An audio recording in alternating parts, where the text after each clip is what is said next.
በሀገሪቱ የተለያዩ የጦርነት ቀጠናዎች ላይ አደገኛ ውጊያ ተደርጓል። ከ100 በላይ ሰዎችም ተገድለውበታል። ልዩ ሰበር ዜና ደርሶናል። ዝርዝሩ በቆይታችን ይቀርባል። በፋኖ ታጣቂ ኃይል አመራሮች ላይ መከላከያ ሰራዊቱ ከባድ ጥቃት ፈጽሟል። ከባህር ዳር እጅግ ልዩ መረጃ ደርሶናል። እስከ ፍጻሜው ከኛ ጋር ከሆናችሁ ተሰሙታላችሁ። ሰሞኑን በኦሮሚያ ክልል በኢትዮጵያ ኦርቶዶክስ ተዋሕዶ ቤተክርስቲያን እምነት ተከታዮች ላይ ያነጣጠረ አደገኛ ጥቃት መፈጸሙን መዘገባችን ይታወሳል። ዛሬ ደግሞ በጎንደር በእስልምና እምነት ተከታዮች ላይ ተመሳሳይ ጥቃት ደርሷል። ከጎንደር የደረሰንን ልዩ መረጃ እናሰማችኋለን። በኢትዮጵያ ታግቶ የነበረው ኬንያዊ በ3 ሚሊዮን የኬንያ ሺሊንግ ክፍያ ተለቋል። በዛሬው ቆይታችን በቅድሚያ የሚዳሰስ ርዕስ ነው። ክቡራትና ክቡራን የጥበብ ሚዲያ ቤተሰቦች በቆይታችን እነዚህንና ሌሎችንም ሀገር አቀፍና ዓለም አቀፍ መረጃዎችን በዝርዝር የምናሰማችሁ ይሆናል። ሚዲያችን በጋዜጠኞች የተመሰረተ ሚዛናዊና ተአማኒ መረጃዎችን በየዕለቱ የሚያደርሳችሁ ገለልተኛ የሚዲያ ተቋም ነው።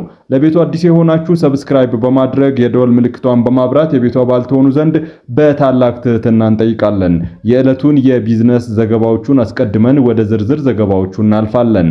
ጥበብ ሚዲያ የሕዝብ ድምጽ ነው። ዛሬ በዳሽን ባንክ አንድ የአሜሪካን ዶላር 149 ብር ከ3 ሳንቲም ሲመነዘር የአውሮፓ ዩሮ 173 ብር ከ2 ሳንቲም፣ የእንግሊዝ ፓውንድ 201 ብር ከ6 ሳንቲም እንዲሁም የተባበሩት አረብ ኤምሬቶች ድርሃም 40 ብር ከ7 ሳንቲም፣ የሳውዲ ሪያል 39 ብር ከ9 ሳንቲም፣ የቻይና ዩዋን 20 ብር ከ7 ሳንቲም ሲመነዘር ውሏል። በአቢሲኒያ ባንክ አንድ የአሜሪካን ዶላር 150 ብር፣ የእንግሊዝ ፓውንድ 198 ብር ከ8 ሳንቲም፣ የአውሮፓ ዩሮ 173 ብር ከ6 ሳንቲም እንዲሁም የተባበሩት አረብ ኤምሬቶች ድርሃም 43 ብር ከ4 ሳንቲም፣ የሳውዲ ሪያል 42 ብር ከ5 ሳንቲም እንዲሁም የቻይና ዩዋን 20 ብር ከ9 ሳንቲም በዛሬው ዕለት ተመንዝሯል።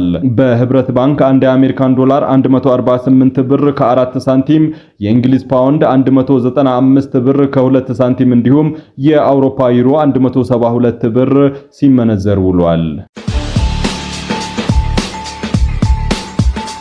በኢትዮጵያ ታግቶ የነበረው ኬንያዊ በ3 ሚሊዮን የኬንያ ሺሊንግ ክፍያ ተለቀቀ። በአማራ ክልል ደብረ ብርሃን ከተማ ጥቅምት 18 2018 ዓመተ ምህረት ከስራ ቦታው ታግቶ የነበረው አንድ ኬንያዊ 3 ሚሊዮን የኬንያ ሺሊንግ ቤዛ ክፍያ ከተከፈለ በኋላ መለቀቁ ተዘግቧል። የኬንያ ካቢኔ ጉዳዮች ኃላፊ ሙስሊያ ሙዳቪ እንደገለጹት ሳሙኤል ሙቡንጎ የተባለው ግለሰብ በአሰሪው 3 ሚሊዮን የኬንያ ሺሊንግ የቤዛ ክፍያ ከተፈጸመ በኋላ ተለቆ ወደ ኬንያ ተመልሷል።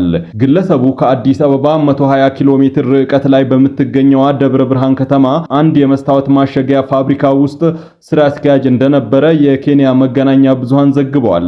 ሳሙኤል ሙቡንጋ ከታገተ በኋላ በኢትዮጵያ የሚገኘው የኬንያ ኤምባሲ ባለፈው ማክሰኞ ዕለት ጉዳዩን ለኢትዮጵያ ባለስልጣናት ማሳወቁንና ለማስለቀቅም ድርድር መጀመሩን ገልጿልም ተብሏል። በተጨማሪም የኬንያ ኤምባሲና እንዲሁም የኢትዮጵያ ኤምባሲ የታጋች ቤተሰቦችና አሰሪ ግለሰቡ እንዲለቀቅ በመደራደር መርዳታቸውንና አሰሪው ቤዛ ከከፈለ በኋላ ሰኞ ጥቅምት 24 2018 መለቀቁ ተዘግቧል።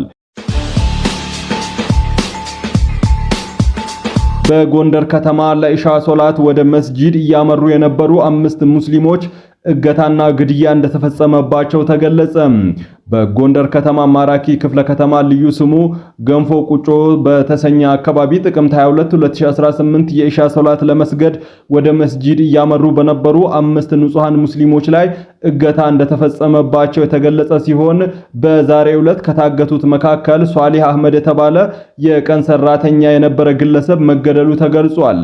የቀብር ስነ ስርዓቱን በዛሬው ዕለት ጥቅምት 26 2018 በጎንደር ከተማ ሼህ አሊ ጎንደሬ የሙስሊም መካነ መቃብር ተፈጽሟል። ከሟች ጋር አብረው የታገቱ 4 ግለሰቦች እስካሁን እንዳልተለቀቁና አብረውት ከታገቱት ሙስሊሞች ጋር አንድ የክርስትና እምነት ተከታይ ግለሰብ ከፍተኛ ድብደባ ተፈጽሞበት በከፍተኛ ጉዳት ላይ እንደሚገኝ ተነግሯል። ከታገቱት መካከል የመስጂድ ጥበቃ ሰራተኛ እንደሚገኝበት ከስፍራው የደረሰን መረጃ ያመለክታል።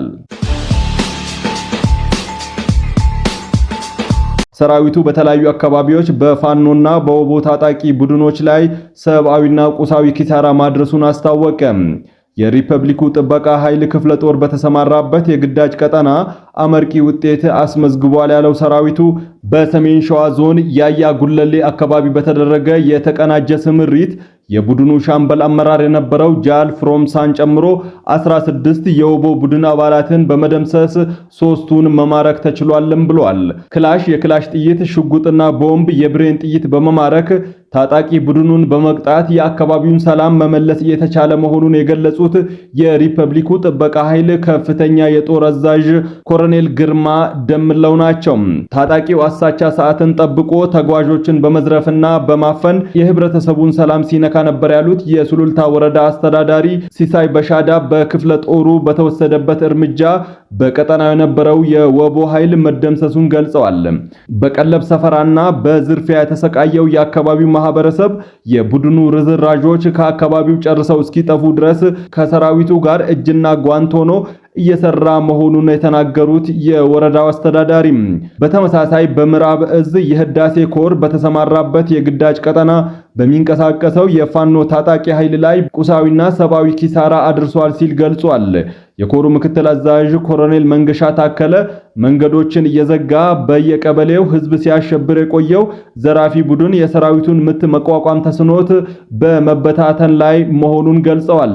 በጃዊ ወረዳ የተለያዩ ቀበሌዎች ሲንቀሳቀስ የነበረ ከመቶ በላይ የፋኖ ታጣቂ ቡድን የተገደለ ሲሆን ገሚሱ ተማርኳልም ብለዋል። በባንዳነት ስራ ተሰማርቶ በታሪካዊ ጠላቶቻችን ድጋፍ ሰላምን የሚያደፈርስና መሰረተ ልማት የሚያወድም ኃይል ላይ በተደረገ ዘመቻ ለእኩይ ዓላማ ሲጠቀምበት የነበረ 3 የጭነትና 1 ፒካፕ መኪና በቁጥጥር ስር ውለዋል ሲል የዘገበው የመከላከያ ሰራዊቱ የሚዲያ ክፍል ነው። የወቦ ታጣቂዎች በክልሉ የተደረገ ስላለው ጦርነት መረጃ ባያሰራጩም ራሱን የአማራ ፋኖ ህዝባዊ ኃይል ብሎ የሚጠራው ታጣቂ ኃይል ሰሞኑን በሰሜን ወሎ ዞን በጎንደርና በጎጃም በሸዋ የተለያዩ አካባቢዎች ጠላት ብሎ በፈረጃቸው የመንግስት የጸጥታ ኃይሎች ላይ ድል መቀዳጀቱን አስታውቋል። ለአፍሪካ ቀንድ አለመረጋጋት ትልቁ ችግር የውጭ ኃይሎች ጣልቃ ገብነት ነው ሲሉ ፕሬዝዳንት ኢሳያስ አፈወርቂ ተናገሩ። የኤርትራው ፕሬዝዳንት ኢሳያስ አፈወርቂ በግብጽ ቆይታቸው አልቃህርኒ ኒውስ ወይም ካይሮ ኒውስ ከተሰኘ የመንግስት ቴሌቪዥን ጣቢያ ጋር ቃለ ምልልስ አድርገዋል። ይህንን ቃለ ምልልስ ያደረጉት ሰኞ ዕለት ሲሆን ማክሰኞ ምሽት ላይ ሙሉ ቃለ ምልልሱ ተላልፏል። ጣቢያው ይህንን በተመለከተ ባቀረበው መግለጫ ቃለ ምልልሱ በኤርትራና በግብጽ መካከል ባለው የሁለትዮሽ ግንኙነትና በአፍሪካ ቀንድ መረጋጋት ላይ ያተኮረ ነው ብለዋል።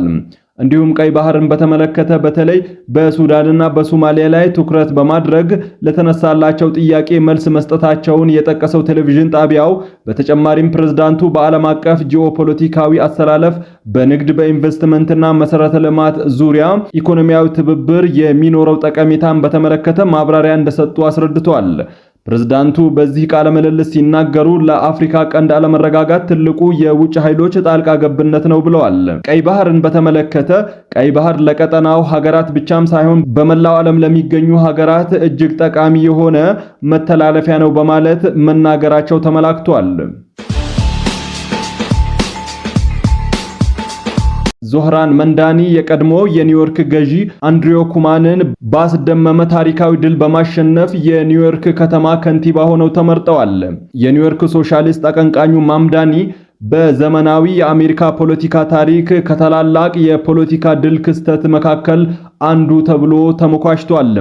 በድል ምሽታቸው ዝግጅት ላይ በደጋፊዎቻቸው ከፍተኛ ጭብጨባ ወደ መድረክ የወጡት ከንቲባው ዛሬ ለሰብአዊነት የተሻለ ቀን መጥቷልም ብለዋል። ጓደኞቼ የፖለቲካ ስርወ መንግስት አፍርሰናል ያሉት ማምዳኒ ባለፉት 12 ወራት የኒውዮርክ ሰራተኛው ህዝብ ታላቅ ነገርን ለመጨበጥ ደፍረዋል። ዛሬ ማታ ከሁሉም ግምቶች በተቃራኒ ያንን ጨብጠነዋል ሲሉ ተናግረዋል። ይህ ድል ለለውጥ የተሰጠ የህዝብ ውክልና ሁላችንም ልንኖርባት የምንችላትን ከተማ ለመገንባት የተሰጠ የህዝብ ይሁንታ ነው ብለዋል። አዲሱ ከንቲባ ለድላቸው መሰረት የሆኑትን የተለያዩ የኒውዮርክ ማህበረሰቦችን በንግግራቸው አመስግነዋል። ከነዚህም መካከል የየመን የሱቅ ባለቤቶችን፣ የሴኔጋል ታክሲ ሹፌሮችን፣ የኡዝቤክ ነርሶችንና ኢትዮጵያውያን እናቶችን ስማቸውን በመጥራት አመስግነዋል። ክቡራትና ክቡራን የጥበብ ሚዲያ ቤተሰቦች ለሰዓቱ የመራረጥናቸው ዘገባዎቻችን በዚህ አብቅተዋል። ከኛ ጋር በመሆን መረጃን ከጥበብ ስለተከታተላችሁ ከልብ እናመሰግናለን። ሚዲያችን በጋዜጠኞች የተመሰረተ ሚዛናዊና ተአማኒ መረጃዎችን በየዕለቱ የሚያደርሳችሁ ገለልተኛ የሚዲያ ተቋም ነው። ለቤቱ አዲስ የሆናችሁ ሰብስክራይብ በማድረግ የደወል ምልክቷን በማብራት የቤቱ አባል ትሆኑ ዘንድ በታላቅ ትህትና ጋብዘን ተሰናበትን። ሰላም።